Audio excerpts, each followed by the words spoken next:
Fantastik, timnas Indonesia berhasil mengalahkan Yordania dengan skor akhir 1-4 dalam lanjutan laga Piala Asia U23. Gol Indonesia dicetak oleh Marcelino Ferdinand di menit 23 dari titik putih penalti. Gol kedua lewat Witan Sulaiman di menit 40, asis dari Rizky Ridho. Gol ketiga lewat Marcelino Ferdinand again di menit 70, asis dari Witan Sulaiman. Dan Yordania bisa perkecil keadaan di menit 79 setelah mau tak mau Justin Hubner harus melakukan gol bunuh diri. Dan gol keempat timnas Indonesia dicetak oleh Komang Teguh di menit 86, asis dari Pratama Arhan. Sebelum lebih jauh, aku gak pernah bosan-bosannya untuk ingatkan teman-teman, ketika teman-teman tonton video ini, jangan lupa tekan tombol like-nya. Dengan kemenangan Indonesia menghadapi Jordania ini memastikan timnas Indonesia berhasil lolos ke babak 8 besar. Tinggal menunggu yang dihadapi oleh Indonesia nanti, Korsel atau Jepang. Lalu poin kedua di pertandingan ini, cara menang timnas Indonesia itu sangat amat mempesona, lengkap. Gol pertama dari penalti, kemudian ada gol kedua dan ketiga dari kombinasi open play triangle shape diamond yang sangat-sangat mempesona. Kemudian ada gol dari situasi set piece yang memang kebelakangan ini menjadi andalan dari Coach Sintayong. Serta ada kesalahan mau tak mau harus dilakukan oleh pemain timnas Indonesia, bunuh diri yang dilakukan oleh Justin Hubner. Terlepas skor yang sangat mencolok diciptakan oleh Indonesia setelah mengalahkan Jordania, ini salah satu penampilan yang terbaik yang bisa aku katakan saat Coach Sintayong menjadi pelatih timnas Indonesia, baik itu level senior ataupun level kelompok usia. Kemudian yang ketiga, ada satu formula yang menarik aku rasa dilakukan oleh Coach Sintayong. Ini mempengaruhi banget konstelasi kenyamanan timnas Indonesia untuk bisa mengalahkan dominasi dari pemain-pemain Jordania. Apa itu? Formula double pivot ataupun sektor tengah timnas Indonesia ditempati oleh Ivar Jenner sama Nathan Choaon. Bagaimana mereka bisa menghandle lini tengah, mensirkulasikan bola dari penjaga gawang, 3 back di belakang, tengah tentunya, sampai dengan di sisi depan.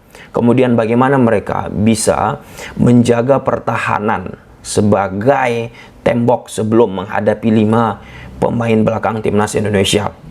Meski ini baru mereka ditempatkan ataupun diduetkan teman-teman, ya bisa mereka menciptakan kenyamanan dari timnas Indonesia. Kalau misalnya nggak ada mau tak mau dilakukan kesalahan oleh Justin Hubner, gol bunuh diri, ini salah satu lini tengah yang sangat kuat yang bisa memaksa pemain-pemain Jordania bermain dari samping. Coba tonton aja replay teman-teman, ketika bermain dari sektor tengah sulit banget Jordania, terus akhirnya Jordania bermain dari sektor kelebaran, sebelah kiri, sebelah kanan. Dan itu monoton, bisa dengan mudah pemain-pemain timnas Indonesia mengantisipasinya. Kemudian poin keempat, semua pemain timnas Indonesia berkontribusi besar. Performanya oke banget, dari posisi penjaga gawang, pemain belakang, lini tengah Fajar Faturrahman, yang bisa kita katakan di laga sebelumnya perlu improvisasi, di pertandingan ini oke, walaupun akhirnya sisi Fajar Faturrahman sering dieksploitasi. Di lini depan Witan apalagi sangat-sangat prima, Marcelino Ferdinand, ya Rafael Strijk tentu ini sudah kita sering bahas, bagaimana ada 2 kesempatan yang ia dapat, ya harusnya secara klinikal bisa dikonversi untuk menjadi gol. Tapi aku pun masih memiliki tanda tanya teman-teman, pertanyaan, kenapa di 2 kesempatan yang diciptakan atau didapat sangat bagus oleh Rafael Strijk, ia menendang ke posisi tengah dari penjaga gawang Jordania Joydy. Coba lihat, pertama sangat nyaman kan Joydy, kiper Jordania, dia hanya menepis karena bola ke sektor tengah. Kemudian peluang yang kedua diciptakan oleh Rafael lewat situasi open play ke sektor tengah juga. Jadi ini hal yang harus tentunya terus ditingkatkan oleh Rafael Strijk. Di sisi lain, aku pun nggak bisa katakan Rafael Strijk jelek, teman-teman. Ada beberapa momen ia membantu timnas Indonesia dalam sisi pertahanan. Bagaimana pergerakan tanpa bolanya, dia terus mengejar pemain Jordania pada saat membangun serangan, itu kan mengganggu. Kemudian gol penalti dari Marcelino Ferdinand, teman-teman, itu kan atas kontribusi Rafael Strijk. Namun secara esensial yang masih perlu ditingkatkan timnas Indonesia ya striker, pemain depan, yang kalau kita pikir dengan situasi sekarang ini, andai ada goal getter yang sangat-sangat apik, pasti akan membuat situasi yang cepat berbeda di atas lapangan. Bayangkan aja, ada peluang cepat yang diciptakan Rafael Strijk di pertandingan menghadapi Jordania, bisa dikonversi. Gol cepat itu mempengaruhi mentalitas ya, walaupun kita menang, tapi kita pun nggak bisa memungkiri ada beberapa aspek yang perlu kita soroti. Oke, kita lihat menggunakan grafis taktikal.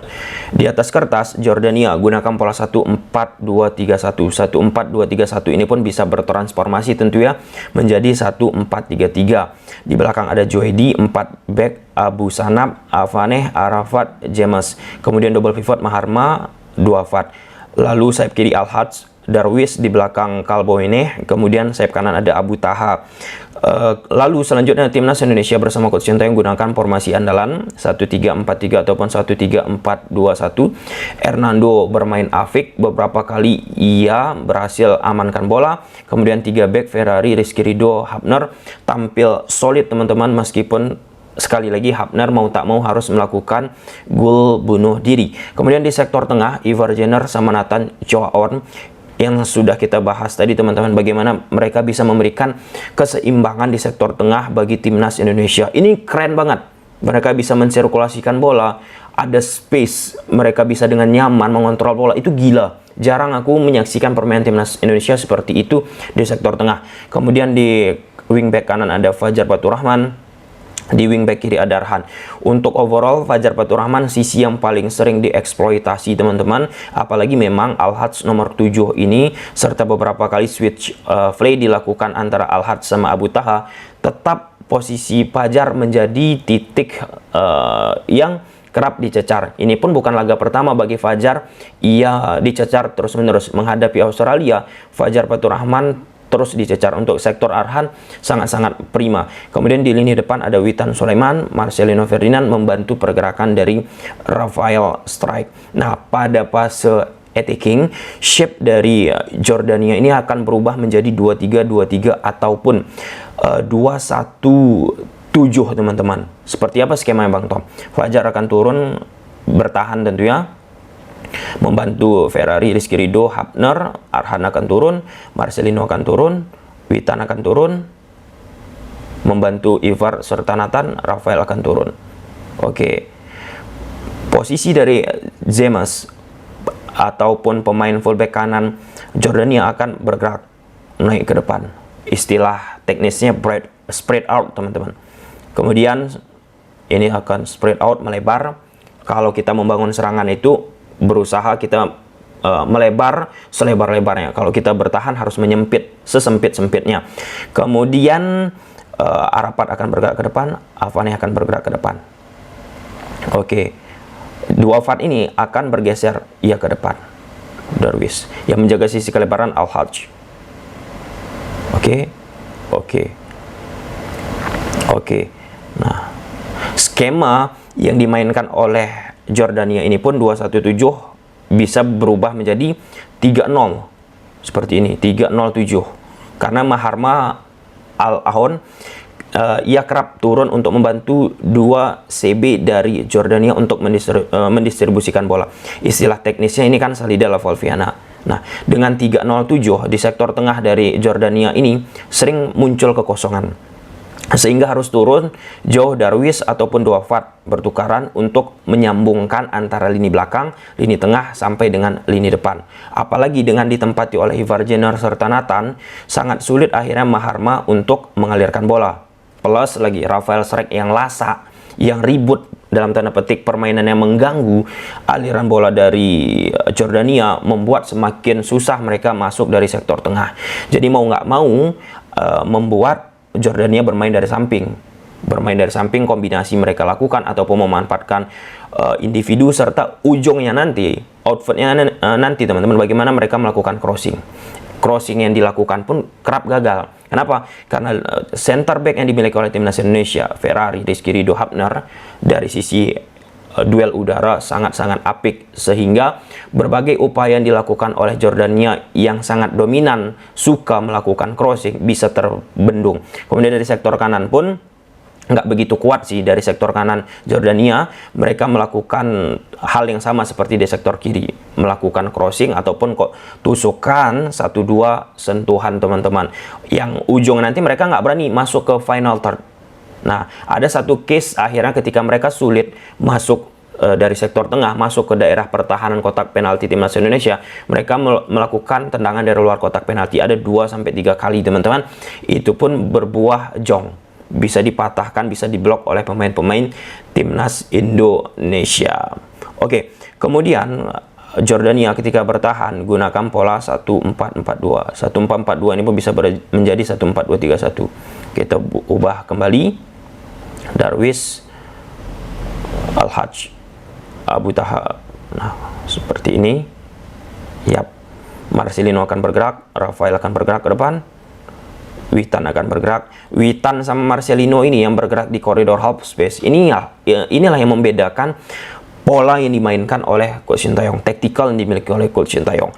Ivar, Nathan memberikan pembeda. Fajar akan naik, Arhan akan naik, Hapner, Rizky Ridho, Ferrari dengan shape 3-2-5, atau Rizky Ridho pun kerap ia masuk ke tengah teman-teman. Ini tujuan apa? Ini kan peran seperti yang dimainkan Jordi Amat sebagai libero dalam tanda petik, untuk menciptakan lebih banyak orang di sektor tengah. Karena Darwish ini pun meski ia kadang sejajar dengan Kalbonai, striker Jordania, kadang ia berada di posisi ini. Jadi kan butuh ekstra pemain tengah timnas Indonesia. Karena jika tidak ditambahkan oleh pemain timnas Indonesia di sektor tengah, maka akan kesulitan menghadapi 3 pemain tengah Jordania, Maharma, Duafat, Darwish. Jadi Rizky Ridho bergerak ke tengah, sehingga salah satu pemain tengah timnas Indonesia, Ivar atau Nathan, bisa memiliki keleluasaan dalam menempatkan posisi. Misalnya Ivar akan bisa lebih banyak bergerak ke depan ataupun mengisi ruang-ruang yang bocor akibat Rizky Ridho yang sudah masuk ke sektor tengah. Tapi ini nggak secara spontan terus-menerus dilakukan. Menunggu momentum agar lini pertahanan timnas Indonesia pun tidak kecolongan. Atau misalnya Arhan masuk ke tengah, yang disoroti oleh beberapa komentator. Kok Arhan masuk ke tengah, kemudian Marcelino mengisi kelebaran, atau Rafael mengisi kelebaran. Ini tujuannya tetap sama, untuk menciptakan numerical number di sektor tengah agar sirkulasi timnas Indonesia itu oke. Nah, itu beberapa treatment dilakukan timnas Indonesia. Dari sisi attacking dengan shape seperti ini dilakukan timnas Indonesia. Di sektor depan timnas Indonesia unggul orang. 1, 2, 3, 4, 5. Ditambah lagi oleh pergerakan Nathan atau Ivar. Menghadapi 4 pemain bertahan. 1, 2, 3, 4. Ini permainan superioritas. Sama halnya seperti Jordania tadi. Kenapa mereka membentuk shape 2-1-7 ataupun 3-0-7? Karena mereka mencoba ciptakan lebih banyak orang di sektor depan lewat permainan kelebaran. Timnas Indonesia dengan defending 5 pemain dibantu 4 pemain di depannya, itu kan akan bisa mengalahkan sisi kelebaran ataupun berupaya bisa menyeimbangi jumlah orang dari pemain-pemain Jordania, dan itu berhasil. Di samping memang kreativitas yang dimiliki oleh Jordania nggak ada, kemudian bola-bola daerah yang cenderung lewat samping pun berhasil dipatahkan oleh timnas Indonesia karena diisi oleh pemain-pemain cepat teman-teman. Jadi secara overall Jordania pun permainannya tidak begitu spesial. Itulah beberapa skema yang dilakukan oleh Coach Sintayong. Di samping itu memang individu-individu yang dimiliki oleh timnas Indonesia memberikan warna yang sangat amat berbeda.